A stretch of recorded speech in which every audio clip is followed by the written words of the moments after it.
A reading from Matthew 22, verses 34 through 46. When the Pharisees heard that he had silenced the Sadducees, they gathered together, and one of them, a lawyer, asked him a question to test him.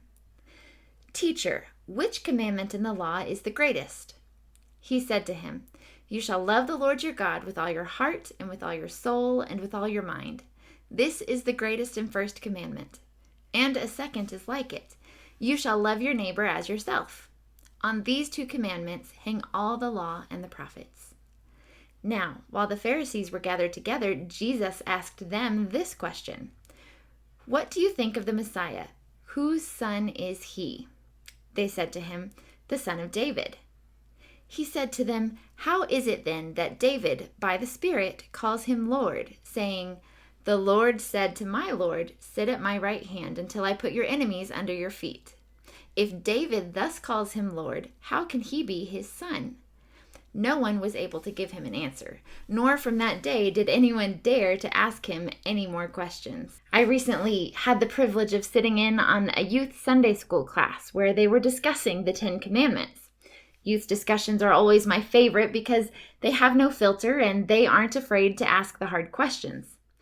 This discussion of the big top 10 commandments naturally led to a discussion about the other 600 plus laws listed in the Old Testament.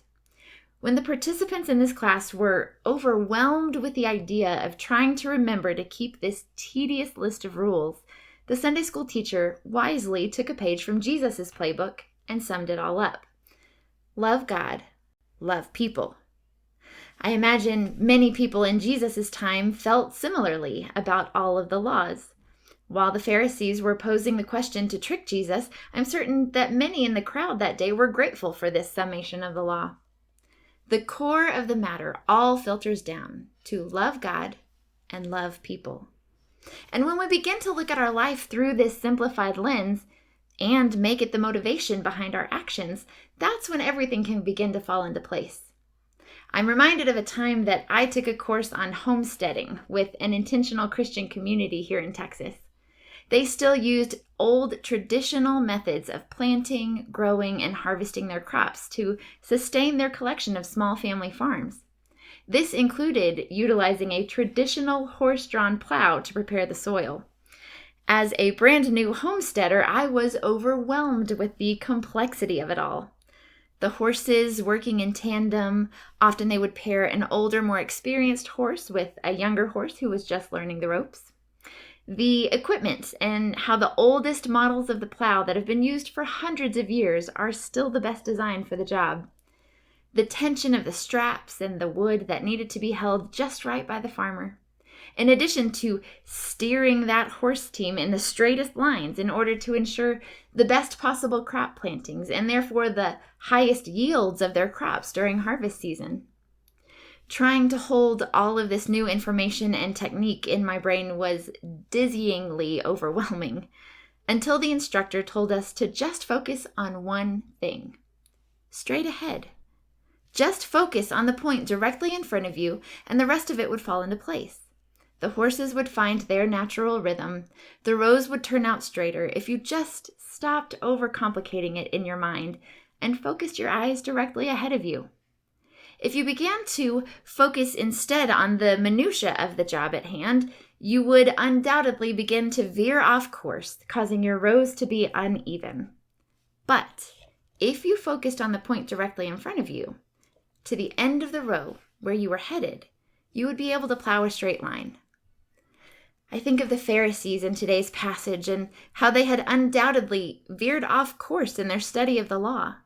They had become so bogged down in the particulars of the interpretation of the law that they lost track of the reason that the laws had been created in the first place, to help us govern our relationship with God and our relationships with people.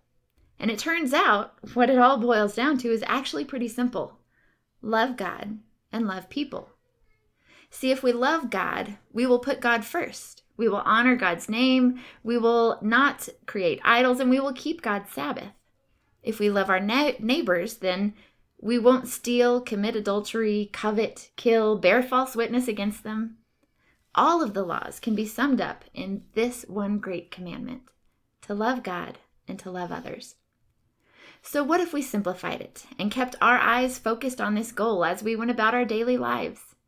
Maybe when we talk about walking the straight and narrow path in life, we could actually simplify it by evaluating our actions, our motivations through this lens of love. Is what I am saying, doing, thinking, etc., loving God and loving my neighbor?